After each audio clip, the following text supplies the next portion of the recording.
Hey guys, so we're here and we're going to discuss the 45 new cards that have been revealed for the Karazhan adventure.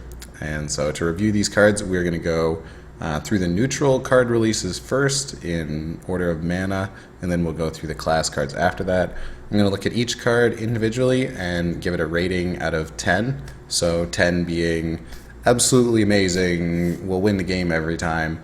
1 being terrible, I would put 5 at like playable. So if it's above a 5, then it's pretty playable, or it's good, or we should expect to see it play. If it's below a 5, it's unlikely to see play, or it might be really specific to where it would show up. So that's the rating system I'm going to go for. Okay, starting off, and I love starting strong with this card, Runic Egg. Now, okay, this card's really complicated. Anything that you put 1 mana has a lot of impact on the early game, and so what you can do with this card is essentially you can buff it with stuff, right? It didn't cost you anything. It puts you something on the board, and it allows you to hit it with a Keeper of Uldaman, with a Blessing of Kings, with a Cold Blood. So I think there's a lot of options for Runic Egg. Is it actually going to be competitive? Not in most cases. I don't see exactly Zoo Warlock picking this up. They already have a lot of card draw mechanics, but it can certainly open up some decks that we don't get to see play much. Early game decks for classes that don't feature a lot of card draw will like this because it lets you use your early game tools without suffering such a setback. So I think this is a cool card. I think that at the very least it's playable. I'll give it like a 5.5 or a 6. It could be nuts. It could just be absolutely nuts because 1 mana cards and 0 mana cards have the highest chance to be just like nuts level broken, because if it happens too early that some strategy is good, there's no proper counters to it. So we'll have to wait and see, but I think at the very least it's playable. Next up, Arcane Anomaly. This is a 1 mana 2/1, which is a fair body. That's a pretty average 2/1. When you cast a spell, give this minion +1 health. Okay, I think this card's pretty terrible. It's a 2/1, there's a lot of those, so it's competing with a spot that has a number of different options available. Something like Abusive Sergeant just blows this away, right? So you have to really be getting a lot out of it. You have to cast 2 spells to make this into a 2/3, and often a 2/3 doesn't even trade that favorably right now. At a 2/2, it's going to lose to basically everything else. I don't see you really playing this. It's just not a big enough impact, and having to put so much investment to make the card grow by only a single mana worth of stats is not really going to shine. Next up, Pompous Thespian. 2 mana, 3/2 with Taunt. Yeah, it's a good card. I like that we have a better 2 mana Taunt. We've had the 2/2 with Taunt for a while. Seems like we got an upgrade. Doesn't seem broken, but it's good. I like 2 mana Taunts, and it's a fair fight for that spot. Another Spite Historian. Okay, this card's really interesting. So, 2 mana, 1/3. Battlecry, if you're holding a dragon, discover a dragon. Alright, let's just isolate the fact. It's a 2 mana card that's drawing a card. So, a typical 2 mana card that draws a card is Novice Engineer, and that will cost you 2 mana, but it's a 1/1. Or a Loot Hoarder, which is a 2/1 with Death Rattle, because Death Rattle is a little less consistent. They weight that higher. This is a 1/3, so it's significantly better than a 1/1. And it also has the bonus of Discover, which means you're getting a card not in your deck, which doesn't hurt you on fatigue, and it gives you the choice. When you draw a normal card, you don't get to choose which one is best for the situation. So often I actually value Discover a little higher than drawing a typical card from your deck. On the downside, it requires a dragon, so you definitely got to have a lot of dragons. And the other downside, dragons are expensive. So the card that you discover off this is probably pretty expensive. I don't know, it at least seems cool. It's better than a Novice Engineer for a dragon deck, significantly better than that. You don't play a Novice Engineer in a dragon deck right now, but it's another tool to play with, and a lot of dragon decks do suffer from card draw issues, especially in something like a Priest. So I could see you including this. Oh, what was my... Sorry, I didn't do the number rating. So Arcane Anomaly was like 3 out of 10. Pompous Thespian, that's a 5. This is very average. You could play it, you don't have to play it. It's very average. Another Spite Historian, out of 10. What do I rate it? This card is 4 out of 10. I don't think it's really going to see play. It has some small potential, and statistically you can say it's an improvement over some other cards, but I don't think it's really what a dragon deck needs, and it also doesn't seem rewarding in this meta where we see a lot of 3/2 creatures which just trade up on this. So I'll give it a 4. maybe a 3 even. It's kind of low. 3 mana, Pantry Spider. Battlecry, summon a 1/3 spider. Okay, so it's 2 1/3s for 3 mana. This is a very interesting card. And also with the Battlecry, it works with like Brand Bronzebeard and other Battlecry mechanics. So there's some advantage to that. The first one's a beast. I don't know if the second one's a beast. I imagine it is. 2 beasts. You're getting 2/6 worth of stats.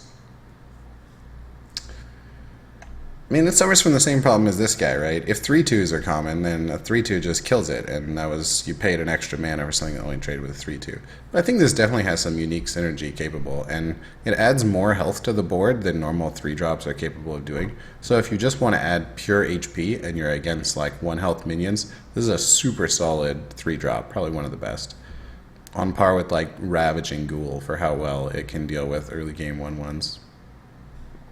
So as a neutral card, I mean, probably someone will find a way to use it. It does also add to the pool of random beasts, which the pool of random beasts get pulled on a lot right now, and I don't think you particularly want this as a random beast.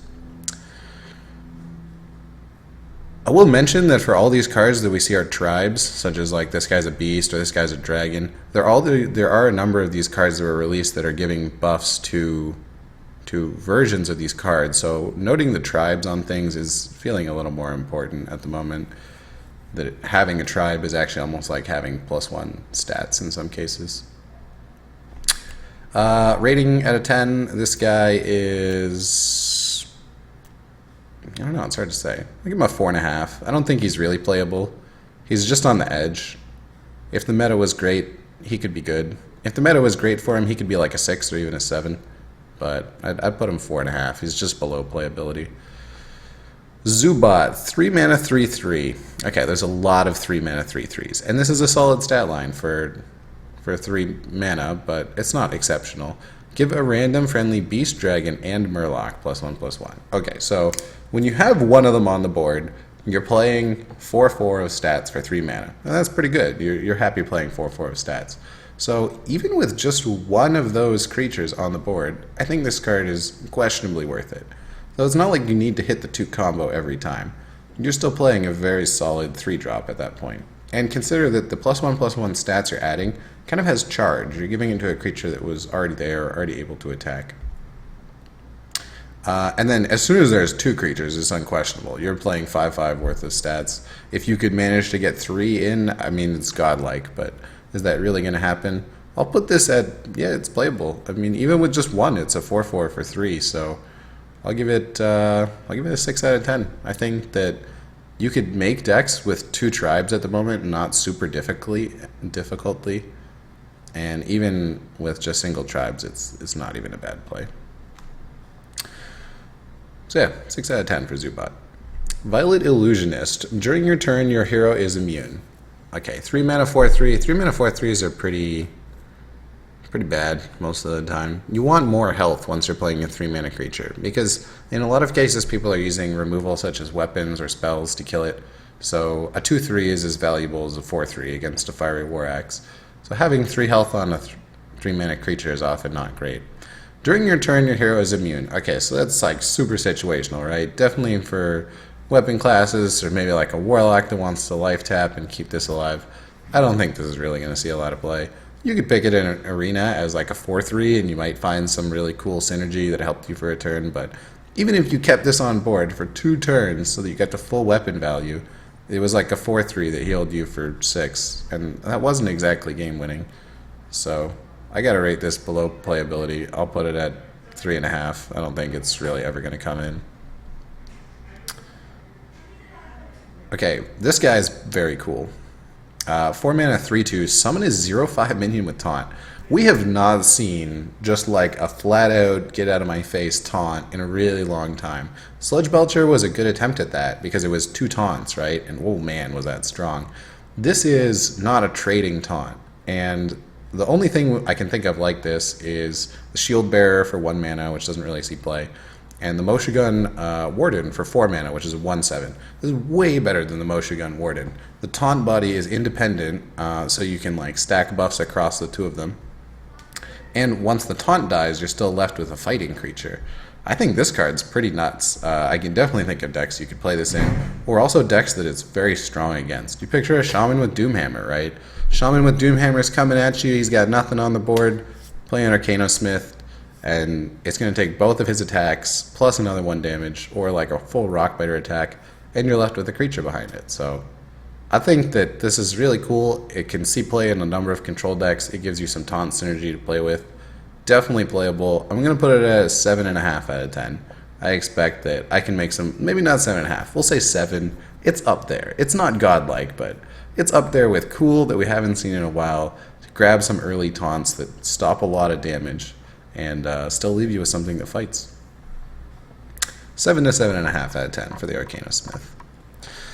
Okay, this guy is like the Zubat, Menagerie Magician. Battlecry, give a random friendly Beast, Dragon, and Murloc +2/+2. Okay, same way that the Zubat worked is pretty much how this guy works.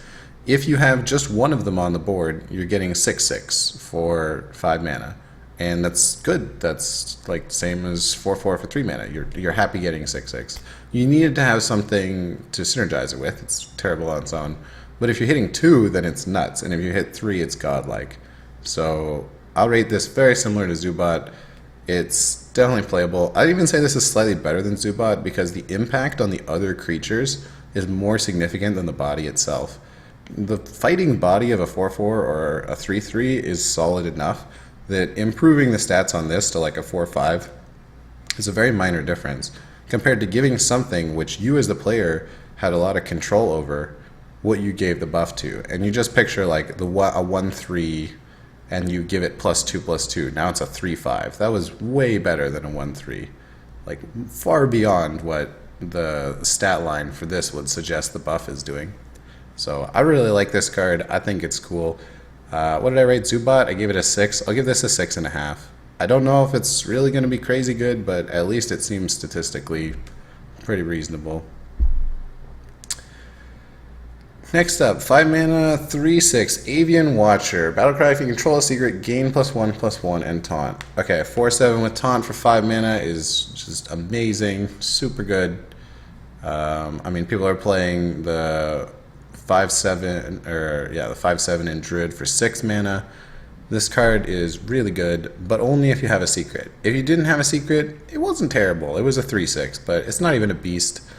I think a lot of the time hunters will use this because hunters have gotten some new additions to their secret capabilities. And it also seems like they're pushing Mage a little bit towards secrets. But I mean, honestly, this isn't actually going to get played that much. Although, like, when you have a secret, it's nuts. I don't think you're going to play secret decks that often. Because even with the way they push them, they don't look super convincing, nor would this creature be especially strong in a secret deck for either Mage or Hunter. So I'm going to give it like 4, even a little, yeah, we'll say a 4. Because it's statistically good, but it's just not going to see play that much, so below playability. Moat Lurker. Alright, this guy's pretty weird, isn't he? Like, wow. 6 mana, 3/3. Destroy a minion, death rattle, resummon it. Alright, so this is just, boom, possibilities. This card is a playmaker.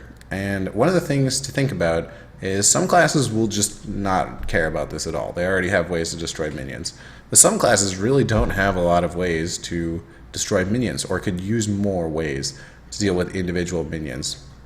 And this allows you to do it. At the very minimum, you can play this and then silence it, and then you've assassinated something. And you played a 3/3 in the silence body as well.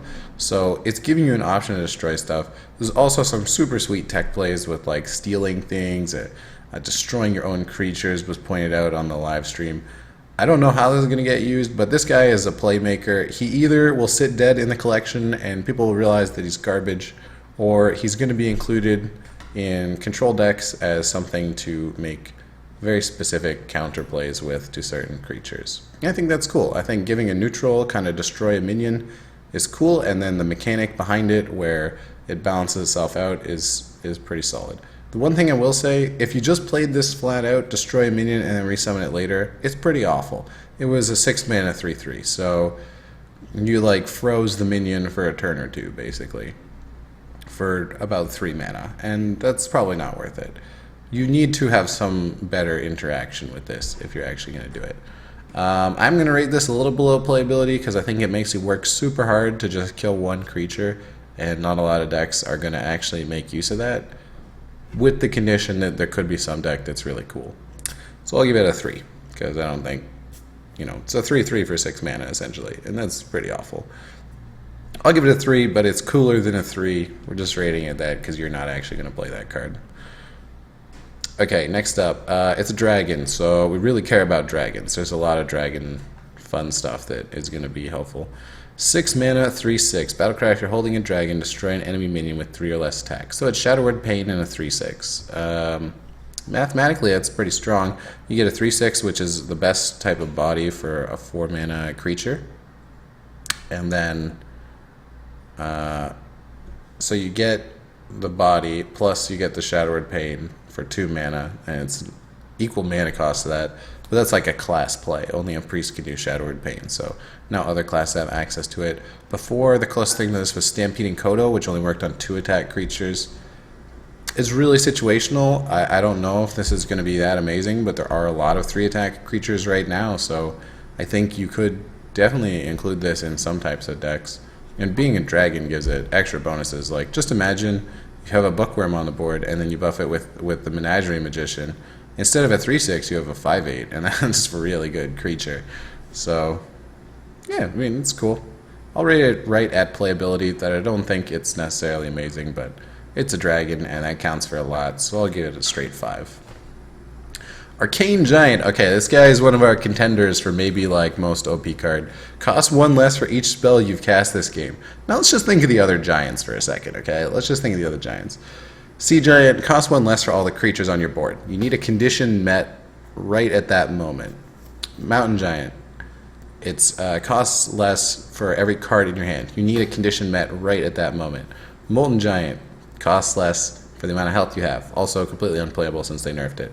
The only one like this is Frost Giant, which is where you hero power, and every time you hero power, it reduces the cost.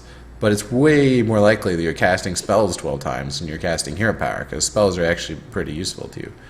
I think this is a huge combo enabler for some types of decks, that you can guarantee that this is going to be between 0 to 3 mana by the mid to late game, and spell decks tend to draw a lot of cards, so you're going to find it consistently.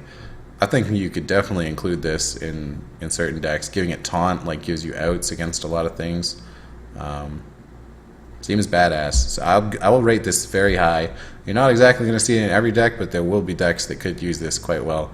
I'm going to give it an 8 out of 10 because that seems pretty nuts to me.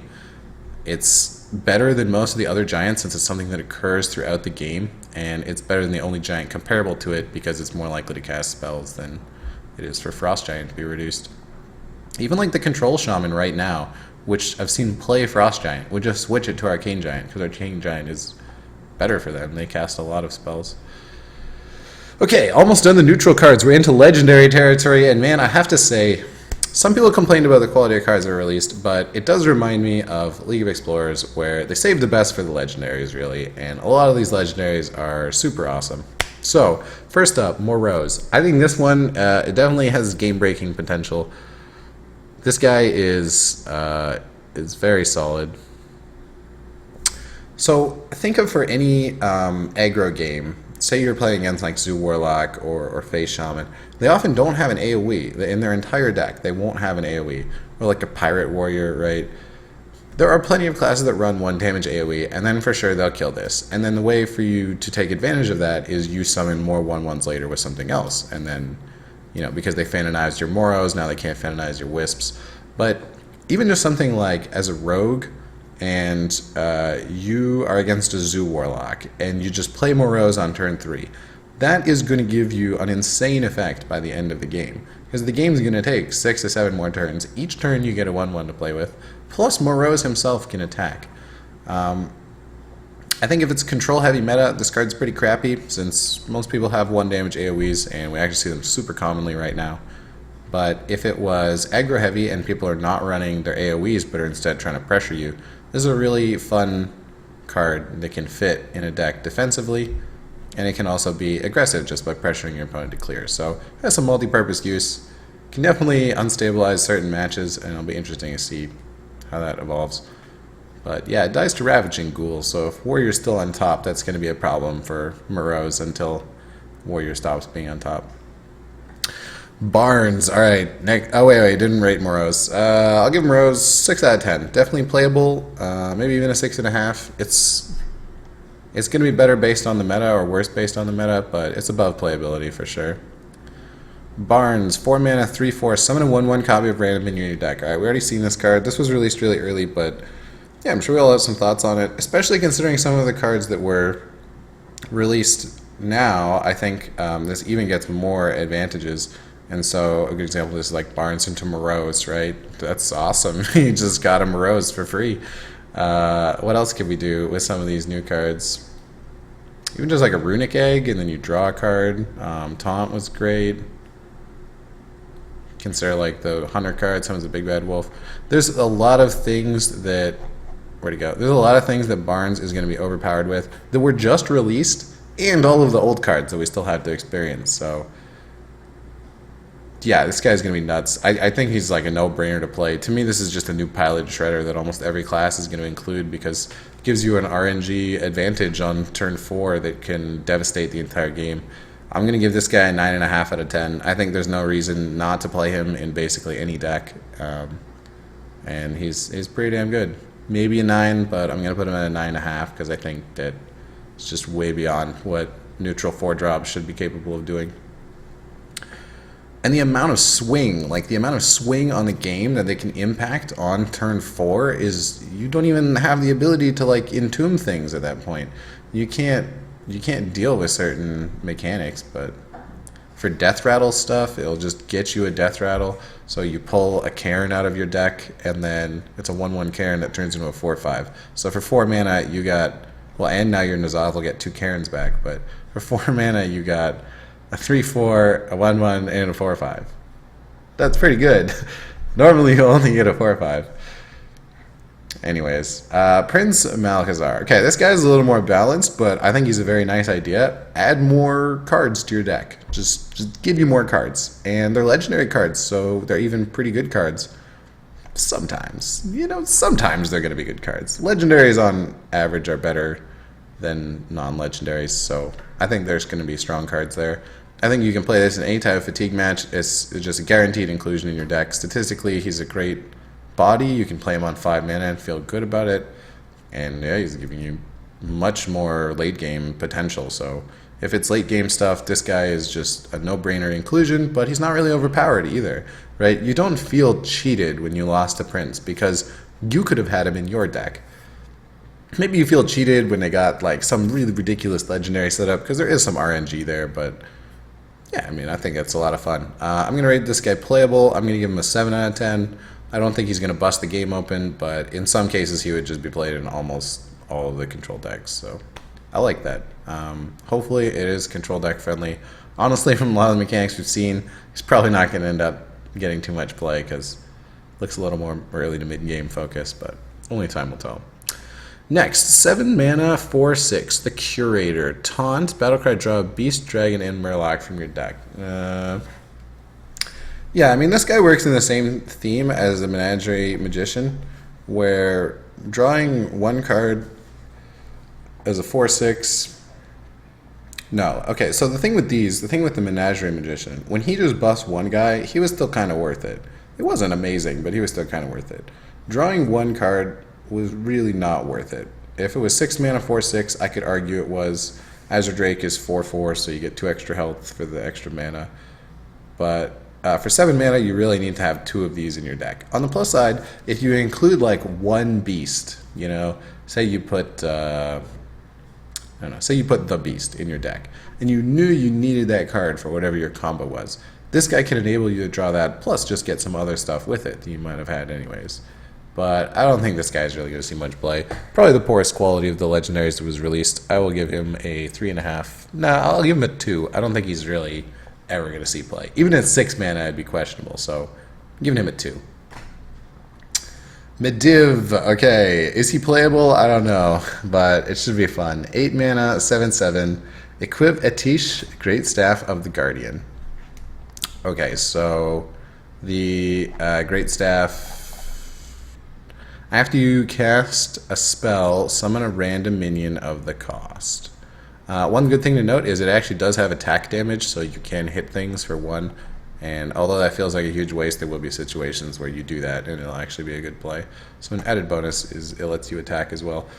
As a spellcasting class, that'll be the only weapon you have access to. I think it's nuts. I mean, like, you can play Mediv and then Twisting Nether, and you will clear the entire board the next turn, and you will get an 8 mana random creature summoned on an empty board.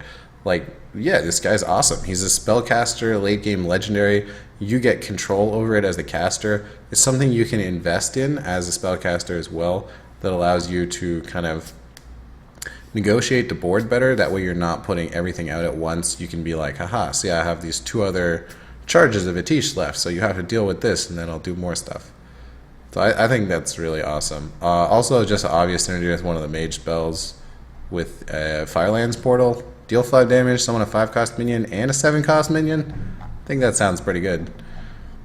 So yeah, I look forward to trying this guy out. I will play a number of decks with him. I will say it's weak to weapon removal, so against a lot of spellcasting classes right now, weapon removal cards are just dead, and this gives a reason to hold your weapon removal cards to punish them for it, so it can be a negative in a couple ways. Okay, we're on to the class cards. So keep in mind, we saw a lot of neutral stuff. For the most part, I'm thinking like Barnes and Mediv and Moreau's are the most notable, but we do get some early game mechanics. The Arcano Smith was kind of cool. Yeah, we'll see how it goes. Okay, Warrior. Well, we know Warrior's in a great position right now, so hopefully they didn't give Warrior anything too good. Oh, they gave them 3 good cards. Well, let's see how that goes. So, Protect the King. For each enemy minion, summon a 1/1 pawn with taunt. Right away, you can stall a turn with this, so it's like a Frost Nova at worst, right? Seems pretty good. And then it has really good synergy with Bolster. So, if I told you for 5 mana, you could make an entire board equal to your opponent's of 3/3s with taunt. That sounds pretty good, right? There's a lot of boards that are not equal to 3/3s with taunt. I don't think you'd really play it on its own. It just leads into the bolster strategy or the kind of taunt warrior more. But yeah, I mean, it's a cool taunt card. Definitely seems like you could play it. And it might even be good enough just to play in individual cases because it's so annoying to deal with all the 1/1 taunts. As a warrior, you could accomplish something else while they're doing that. Fool's Bane, unlimited attacks each turn. Can't attack heroes. So you're sacrificing your health for a lot of damage. That is exactly what warriors like to do. Oh wait, playability of Protect the King. It's like, I didn't do playability of Mediv either, did I? Mediv's like a 7.5. Protect the King, we'll put at, I think it's just below playability. You have to work hard to make it useful. Give it a 4.5. Fool's Bane, playability, very high. I'll give Fool's Bane 7 out of 10. It allows you to just trade your health away, and that's always what you want to do as a warrior. And it's another weapon, and warriors are kind of lacking another weapon right now, so I think a lot of people will include it. You could definitely see this being used. It also plays well on weapon removal, because you can attack so many times that you use it up in the first turn, and then they can't remove it, so seems like a pretty good weapon. Also adds to Malkarok value. Ironforge Portal. Alright, this is probably the least impressive warrior card to me. Gain 4 armor, summon a random 4-cost minion. I've played a lot of Recombobulators in my day. Random 4-cost minions are about the most RNG you can ask for. You get anything from like a 2/3 to a 5/6. So I don't think in a warrior deck, especially geared towards control warrior with gaining armor, that you really want that kind of randomness. You'd rather just a consistent mechanic as a control warrior. So this doesn't seem like something that a lot of people would play. I'll give it 2.5 out of 10. There's just too many 4-drops. Like compared to 5s or 6s, way too many 4-drops for you to be consistent with. Warlock, okay. Silverware Golem, if you discard this minion, summon it. Seems good. That is definitely working with the discard theme they've pushed on Warlock. And it's a great discard card. On its own, it's not terrible if you just played a 3-mana 3/3. It's not amazing, but like you can do that and you get away with your turn.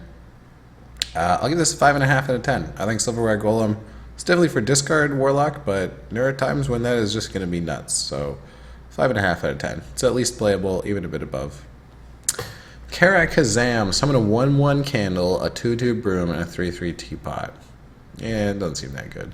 You can do a lot of stuff for 5 mana already. There's a huge selection and range of cards for 5 mana, so I don't really see this being played. Its only advantage is it's a spell, so with something involving spell synergy, you could do like Cho'Gall into this. Actually isn't too bad. Wow, it's the new Dr. Boom. Holy shit. Cho'Gall into Karazhan. Alright, that's the play. I don't see how else you're going to use it. Like, for actual 5 mana, it sucks. If you don't know, Cho'Gall is the 7/7 for Warlock that when you play it, your next spell you cast costs life. So you would play the 7/7 for 7, and then for 5 life you would cast Karazhan and get these creatures. Okay, so I'll give Karazhan slightly below playability. This is like 4. It's good in Arena. I think you definitely pick it in Arena. It's just enough stats, but... Malchezaar's Imp. Whenever you discard a card, draw a card. Alright, this card's really good. Really good. Right now, it's even arguable that just discarding cards with something like Soulfire is worth the mana cost because Soulfire is so good. So to be able to refund the card you draw is very cool. I think this just replaces like Argent Squire in Zoo Warlock that uses Soulfire and discards stuff. I will say I really like the idea of what they've done with Warlock with the discard, because often when you're playing against Zoo Warlock, it feels like, okay, I've beaten the Zoo Warlock's early board, he should be running out of cards. But really, he has like 20 cards left in his deck, and he's going to tap through them very slowly and kill you with them. With this deck, it's more like they burn through their deck quickly. It feels Warlock-like, doesn't it? They can be throwing cards away and drawing others, which is pure value, but they're going to get to the end of their deck in record time compared to any other class because of the way that's moving so quickly. It does seem good. It seems like that'll be pretty strong, but I at least like the theme, and I think it suits Warlock a lot, so I'm pretty happy with the way they approach that. I will give this card 7.5 out of 10. It's definitely playable. It's even almost godlike. Could be godlike, but I'll be cautious, say 7.5 out of 10. Okay, Shaman. Shaman gets Maelstrom Portal. 2 mana, deal 1 damage to all enemy minions, summon a random 1-cost minion. Alright, this is a hard card to evaluate. So, on the one hand, Shaman does have some good AoE. They have some of the best AoE, in fact, with Lightning Storm and Elemental Destruction. On the other hand, their AoE is not always consistent, and is also something that, you know, it's damage-based. Their AoE isn't Twisting Nether or Brawl. It's doing an amount of damage. So, if you do Lightning Storm on a bunch of 4/4s, and you need to pick up 1 damage, this could be pretty good. The main thing is its ability to scale with spell power. It's an improvement on Arcane Explosion in every way. It's just better than Arcane Explosion. And the only way you can play Arcane Explosion is with spell power. So I agree the same way with this card. Only way you can play is spell power. A 1-cost minion is pretty terrible. I'm going to say it's a little below playability. It's possible this card's actually good just because Shamans need more AoE. But the bonus of getting a 1-cost minion is really not that relevant. So I'm going to put it just below playability. We'll say it's a 4. I'll say it's a 4. I think you could do some cool stuff with it, but it's not that rewarding even if you do. 4 mana, 3/4. Wicked Witch Doctor. Whenever you cast a spell, summon a random basic totem. Okay, it's pretty bad. 3/4 is you're just overpaying a mana. Shaman has Overload, so overpaying actual mana on your creatures is really bad. If this was 3 mana, 3/4 with 1 Overload, I'd say this was a decent card. But as an actual 4 mana, this is not what you ever want to be playing as a Shaman. So, Totem Shaman's good right now. Like, we see how that archetype works. We see how that curve flows. It's not a mystery. I don't think this is ever going to get played. I'm going to put this at 1.5 just because I don't want to give it the lowest rating, but I'll give it 1.5 out of 10. It's pretty bad. Shaman didn't need anything else, right? It's not a shame that they get a wasteful card, but yeah, you're not actually ever going to do that. Next up, Spirit Claws. Okay, this card's kind of gross, though. 1 mana, 1/3. Has 2 attack while you have spell damage. So 1 mana War Axe with 1 extra durability, but only when you have spell damage. As a 1 mana 1/3, it's not so bad. Technically, you should get a 1/4 for 1 mana. If you were to look at comparable 1 mana weapons, a 1/4 is what you expect. But as soon as you have spell damage, it's just disgusting. So it's hard to get early game spell damage. You can roll the totem, you can play Thalnos. You can slip this into a higher curve. Like, one of its main advantages is it doesn't cost much mana. So rather than play it on turn 1, you can be playing this on turn 6, where you go Azure Drake Spirit Claws. Now you're able to deal with something, you have an efficient weapon. It's pretty cool. I would go... I don't know, current Shaman doesn't play that much early game spell power, and the control Shaman, which would want spell power, is not going to play an early game weapon. So I'll give it a 5 out of 10. It seems really good, but I don't actually think it's going to be played that much. I'm considering giving it below at a 5, but I'll put it at a 5 just because it seems like it should be good. Okay, next up, Rogue. So Rogue got some interesting mechanics. I want to start with the Swashbuckler on the other side, then go to the Peddler. So Swashbuckler, 1 mana 1/1, battlecry, add a random class card to your hand from your opponent's class. This is a lot in theme of the Mage card, which we'll see later, Babbling Book. 1 mana 1/1, battlecry, add a random Mage spell to your hand. So it kind of seems like Blizzard has decided, if you play a 1/1 for 1 mana, it gives you a random card, right? Doesn't it seem like one of the classes is missing a 1-drop like that? Like, one of those classes that was released this expansion really could have used an early game card that, you know, also could have used some card draw.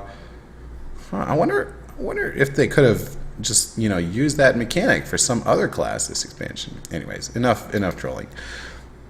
Swashbuckler seems pretty good. I mean, even if you're not playing any of the other cool synergy with opponent class cards, you get a card for 1 mana, and it's a card you could not have included in your deck. One of the things that I like about Swashbuckler over Babbling Book is that Swashbuckler gets you an impossible card. Now, that card might be bad sometimes, but it gets you cards you could never have included, and that can just completely bust the game open, especially on an early turn, and for a class like Rogue, which can like prep out spells. So I think Swashbuckler at the very least is better than Babbling Book, and I would rate Babbling Book as playable. So I'm gonna say it's a pirate too. Like, it even gives you tribe synergy for pirate, and rogues do have some good pirate mechanics. This is a pretty good card. I'm gonna give it an 8 out of 10. I think you won't actually see it played all the time, but you know, you could, and it's good enough that it definitely should see some play. So I'm gonna give it an 8 out of 10. That is a very solid card. I kind of wish just every class got a card like this, right? Because you want card draw. As a player, as a competitive player, you always want more cards to give you more options to make cool decisions. And being able to do that on turn 1 while giving you like a fighting body, even if on the weak side, is really cool. So I'm very happy to see some of these at least include this expansion. Next up, Deadly Fork. Okay, this card's really bad. 3 mana, 3/2, Death Rattle, add a 3/2 weapon in your hand. Alright, we're going to talk about why this is bad. Because in some classes this would be good. Like, I think for a warrior, you might even play this. You might just be like, yeah, that's awesome for a warrior. And then for a class with no weapon, like, this would be sweet. But Rogue have a number of things working against them for this. First, they can already make weapons really well. Second, when they make weapons well, they often don't want to attack things with them because they don't have a lot of healing mechanics. So adding another weapon just makes you take more damage, and it's kind of counter to what kills you as a rogue every time anyways. Third, this card is a tempo loss on turn 3. It's overpaying mana because it was a 3/2, and it only did that. You still have to pay mana for the weapon. The weapon's even 3 mana, not 2 mana, so it's slower than a War Axe, but we just kind of think of it like that. Even if it was a 2 mana weapon, I don't think this is that great. Especially having a weak body as a rogue can be punished, and it's not something you like to have a vulnerability to. Yeah, it's just kind of bad. Oh, and beyond this, rogues can draw a lot of cards. So the main thing I think you could see this as an advantage is it's drawing you a card. It's adding value back to your hand. So as a warrior, right, this would be nice because you just want more cards, and then you can use those cards and use your hero power to make them trade better. As a rogue, you're the class that can draw the cards most easily. You have like Auctioneer synergy, you have Sprint. Card draw comes very fluidly to a rogue, so giving you something that's like a value creature for card draw. I mean, shit, we just got a 1/1 that gives me a completely random card. I might as well get my War Axe out of that, right? And then I don't lose the tempo either, so I think this is unplayable. This is an arena-only card. I'll give it a 3 out of 10. Ethereal Peddler, 5 mana, 5/6. Reduce the cost of cards in your hand from other classes by 2. Alright, it's a 5/6 for 5 mana. 5/6 for 5 mana is great. That's like the best stat body. But again, you can do a lot of stuff for 5 mana. That's a very crowded mana slot, and rogues already use a number of those drops. From Dark Iron Skulker to Azure Drake, there's quite a few different options for what you want to do on that turn. What it does is good, but only if you have a bunch of class cards. So definitely aiming at Burgle synergy. In my experience, Burgle's pretty bad. Like Swashbuckler and Huckster are reasonable, but Burgle's not. It's playable. I'll give it a 5 out of 10. It can't be that bad. It's playable, but you're not actually going to play it that much. 5 out of 10. Okay, Priest. So we're all sad about this. Onyx Bishop, 5 mana, 3/4. Yeah, it's not so bad. The one thing I really don't like about this is he's anti-synergy with himself. Like, you're not going to play one of these in a deck, right? You're going to play 2 of them because you want to resurrect things. So once you played the first one and he dies, then if you play a 5 mana, 3/4 that gets a 3/4, that's not even that good. That was like barely worth it. You need this guy to be kind of exceptional, right? And he doesn't synergize with a lot of the priest stuff right now. He does synergize well with the 4 mana priest cards, which they give us a lot of 4 mana priest cards, so maybe not terrible. I'll give him playability. I'll even give him slightly above playability because it's a priest, so they don't have anything else competing that well. We'll give it a 6 out of 10, just because it's like one of the better priest cards at the moment. 6 out of 10. I think you could play this card. It's not the greatest, but it's doable. Priest of the Feast. Whenever you cast a spell, restore 3 health to your hero. Alright, this is a great idea. I really love this idea of giving Priest like a good body that heals you just as a bonus, right? I think that's awesome. But there's not that many good Priest spells. It's like, I've tried making Yogg Priest and stuff, and it's really hard to make Priest spells. You can't even get to 10 to 12 like good ones because most of them are situational. You need the opponent to have put stuff there that you can cast your spells on. So I'm just going to say Priest already has some 3/6s, and this doesn't really improve on them that much. It's playable. I'll give it a 5 out of 10. It's nothing impressive. It's not going to break the game, but it's a 5 out of 10. You could put it in your deck and it would do alright. And finally, Purify. Silence a friendly minion, draw a card. Alright, so I think we rate this as the worst card of the adventure. Yeah, it has very limited synergy. The obvious synergies with Ancient Watcher and Eerie Statue is pretty awful. If it just silenced enemy minions too, I'd be like, oh, okay, that's fine, you know. Silencing stuff isn't exactly amazing right now, but then you get like an answer to some of the late game minions, plus you could use it to draw a card, and even in the worst case, you could just like silence a Voidwalker and draw a card, right? Or like silence a Direwolf and draw a card. But it's only your own creatures. So the priest problem of not being able to stick anything to the board is only frustrated further by this card, which seems pretty useless even in the best scenario. But you can't even like draw a card blindly. You have to have something on the board you can silence. I'm giving this a 1 out of 10. I think it's just an insult to priest players everywhere, and there's some outrage on the forums for it for sure. Like, what are you supposed to do? Am I supposed to, am I supposed to purify the Runic Egg? Is that the plan? So we can get our 1-drop into 2-drop? Like, let's consider what Druid has comparable to Priest, okay?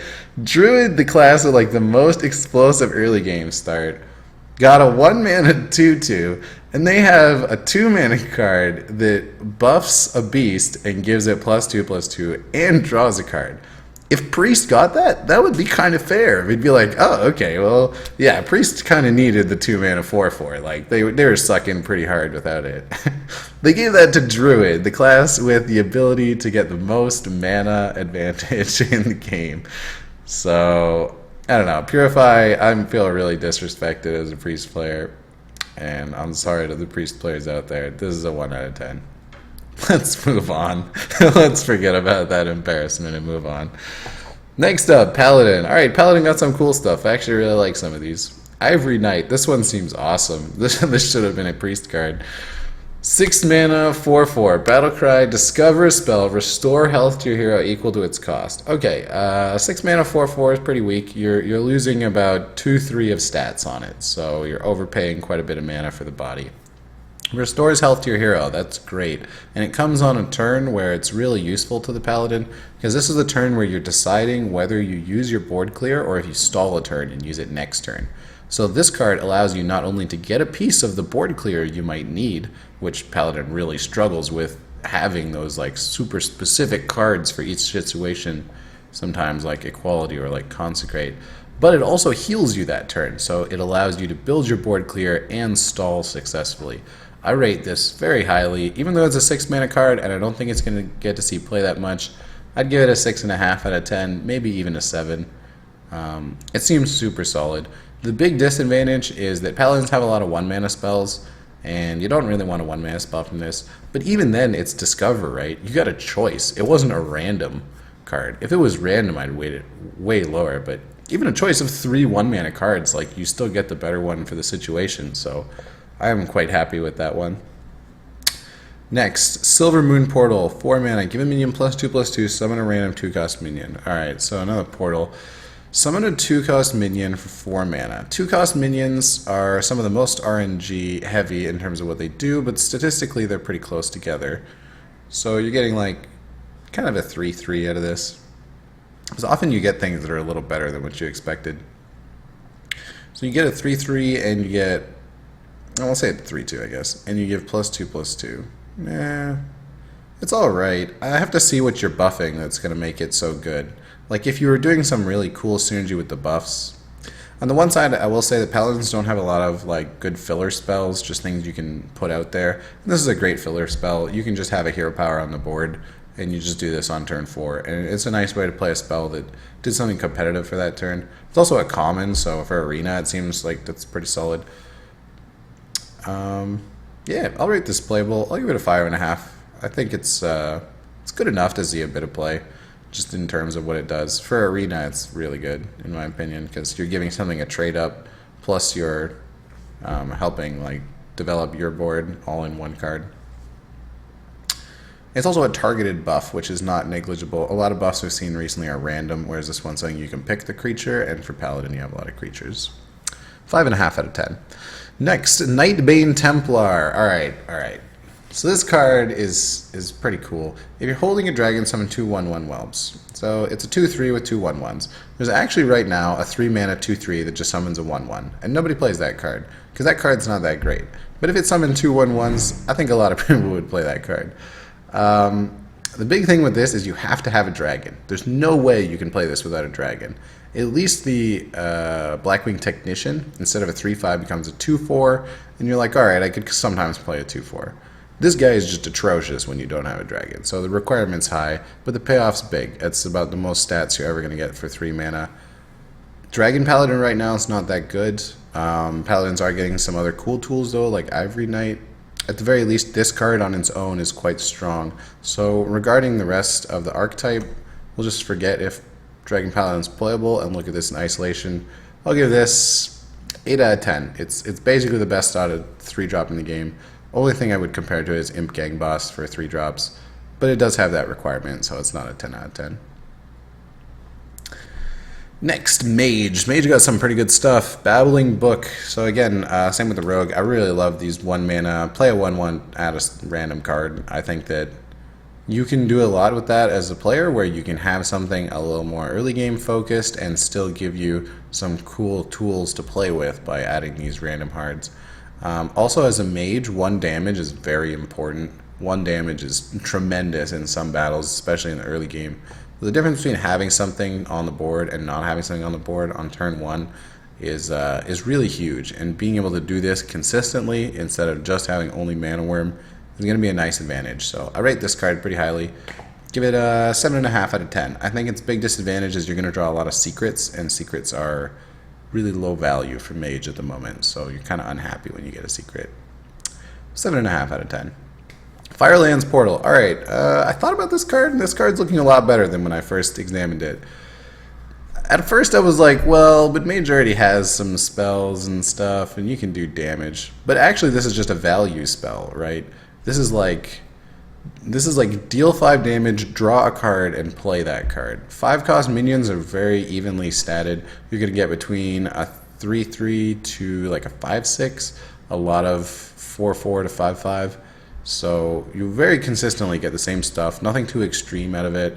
You know, you're dealing 5 damage. Also has very good Mediv synergy. If you play Mediv and then they kill Mediv, and next turn you play Firelands Portal, you're killing something of theirs plus getting multiple creatures. I think this card's great. I think this card is awesome. It also works really well on curve with the Conjurer. No. What's the 6-mana one? Faceless Summoner. The 6-mana 5/5 that summons a random 3-drop. So you can go that card, which is really strong on curve, into another play, which is strong on curve. So I think you're opening up a lot of like late mid-game options for Mage with this. I'm going to give it 7.5 out of 10. Maybe even an 8 to an 8.5. It seems pretty good. I think you could definitely play this card in a number of decks. Medivh's Valet. Battlecry, if you control a secret, deal 3 damage. 2 mana, 2/3.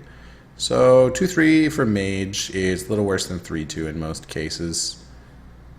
How do I feel about this card? Well, when you have a secret, it's really good. It's a fire elemental for 2 mana, right? It's a Frostbolt plus a 2/3 when you have a secret. That's a great way to look at it. It's a Frostbolt plus a 2/3. Dealing damage as a Mage is quite powerful.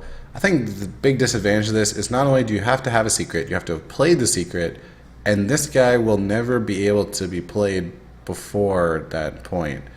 So it's like a 2-mana card you have to hold till at minimum turn 4. If you have 2 of them on turn 4, that's pretty busted though, isn't it? You could just like Babbling Book, pass, secret, double Medivh's Valet.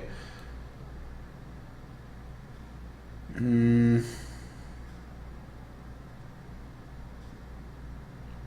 don't know. Yeah, to me the fact that it costs less than the secret is a big problem. But I'll say it's playable. I'll give it a 5. I actually don't, I don't know. I'll put a big question mark here. We'll say it's playable, but it could be pretty bad. Could be pretty bad, could be pretty good. Next up, Hunter. Cat Trick. Secret, after your opponent casts a spell, summon a 4/2 Panther with stealth. Well, I mean, I think we have to consider this with the Cloaked Huntress, because making your secrets cost 0 is pretty strong. I'm thinking against a Hunter, a lot of the time you do keep spells. Like in most decks, the Hunter plays their creatures. Hunter plays Fiery Bat into 2-drop, into 3-drop. So this card does punish the typical answer to Hunter, which is removing the early game cards with creatures. Or with spells, rather. Yeah, I'll say it's alright. It's another secret as well, just to like mentally game you a little, because you don't know if they'll have it. The thing with this, and I think with most secrets, is it good enough to wonder if it's included in their deck? They don't have to actually put this in their deck, but for me to think, could he have it? And yes, it is good enough for me to think, could he have Cat Trick in his deck? And I think that's the main feature with a secret, because then you have to end up playing around it because it is possibly playable. So I'm going to give it like 5.5 out of 10. I'd say it's barely playable, but because of that, it is still a threat that you're going to have to consider, and that makes it more valuable, even just being in the collection. Cloaked Huntress. This card's just busted. Like, what? 3/4 for 3 mana. There's not that many 3/4s right now. Your secrets cost 0. Now, it's clear Hunters weren't playing many secrets after the nerf of Mad Scientist, so I guess Blizzard thought, well, we need to give Hunters something to make their secrets better. Isn't this a bit overkill? Not only does it make a secret cost 0 mana, which would be good, it makes all secrets cost 0 mana. So if you have this guy and a handful of secrets, on turn 3 you can just play everything. Or you could coin this guy on turn 2. I think this has potential to be some of the most busted stuff. I'm going to put this at like 9.5 out of 10. I don't see how this won't just be broken. If it was a 3/1, we could talk business, but it's not even easy to kill. Like, it's the best statted 3-mana creature, plus its effect is really good. Yeah, 9.5 out of 10. I don't want to say 10 because I hope that it can be defeated, but it looks pretty nuts. Kindly Grandmother. 2 mana, 1/1, summon a 3/2 Big Bad Wolf. This card's good. It is a little slow. It allows the opponent to play around it, so it's especially weak against control decks. If I'm a control player, then I'll just ignore this because it's not doing enough damage. I'm going to say this is playable. I think you'll definitely see it used. I'll give it a 6.5 out of 10. But, I mean, you're not going to play it in the same deck with the Cloaked Huntress, probably. You'll just play a lot of secrets, so who knows? Maybe Hunters will never play this because this card's just too good. Kind of ironic, isn't it? A lot of other classes would love this card. So, yeah, 6.5. And finally, Druid. Druid also got some pretty nuts stuff, so I guess we went in reverse order there of how strong things were. Moonglade Portal, restore 6 health, summon a random 6-cost minion. Yeah, so on closer inspection, 6-cost minions are very solid, randomly summoned, some of the best. Slightly better than 5-cost minions. I'm going to rate this card pretty highly. Also has great synergy with Medivh as well. Medivh as well, because you're summoning a 6-cost minion and then another 6-cost minion, so that's pretty nuts. Druids also love healing, so I like this card a lot. I'm going to say it's just slightly playable. It doesn't seem that broken, but it does seem good. I'll give it... One of the nice things about this card, especially since Druid is like getting a lot of mana, then getting the random 6-cost minion isn't as punishing if it's like slightly less valuable 6-cost, just because you had tempo advantage anyways. What do I rate this? 7 out of 10. It's playable. Seems decent. Menagerie Warden. Alright, another contender for possibly most broken card. These two are also contenders for most broken card with the Cloaked Huntress. Menagerie Warden, 6 mana, 5/5, choose a friendly beast, summon a copy of it. Like, right away, you just play Stranglethorn Tiger. Stranglethorn Tiger is a 5/5 with stealth for 5 mana. So, that's just nuts. Like, what? How is that possibly going to be balanced? You're going early as a Druid because you Wild Growth or Mire Keeper. Then you play, on their turn 4, you play a 5/5 with stealth, which is very competitive. And then you copy it on the next turn when they could not have done anything to it. You now have 2 5/5s with stealth and a 5/5 on their turn 5. That's just insane. Like, I don't see how that's possibly going to be fair. At minimum, you copy it with a Stranglethorn Tiger. You could even like have bigger beasts that you've buffed up. Choose a friendly beast, summon a copy of it. So I wonder, like, if I have a buffed Raven, does it just give me a normal Raven? But yeah, in any case, Stranglethorn Tiger with this is absolutely insane. And comboing that with the Druid's already good early game mechanics, I think Druid is like bow down to our Overlord. Only Trap Hunter will be able to counter this. And then, just in case the Beast Druid couldn't get off the ground, we also gave them the best 1-drop possible. A 2/2 for 1 mana, which is right now the best 1-drop. There's nothing that good statistically. It does trade just evenly with 2 1s. However, it's also a beast. Like, even if it's just a 2/2, it'd be pretty good. But it's a beast, so Druid can do turn 1. Druid can go Raven, Innervate, Mark of Visharge, and have a 4/4 Druid card on turn 1. There's no way you can kill that. Nothing on turn 2 will kill that. They can play Doomsayer, I guess, and then you hope that works.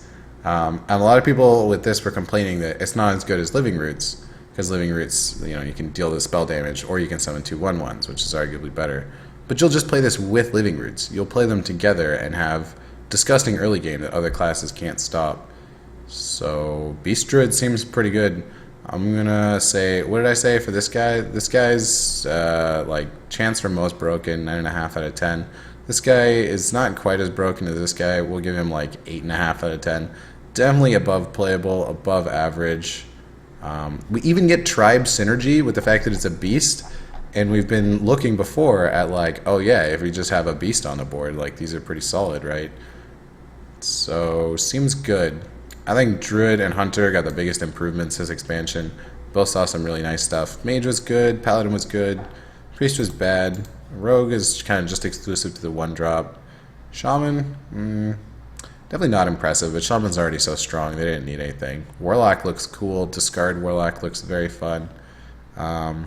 Warrior was like miscellaneous. They got some improvements to decks they're not currently using, and a pretty good weapon.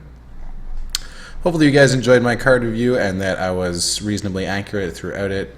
And hopefully I'll see you on my stream sometime too. Thanks for watching, guys.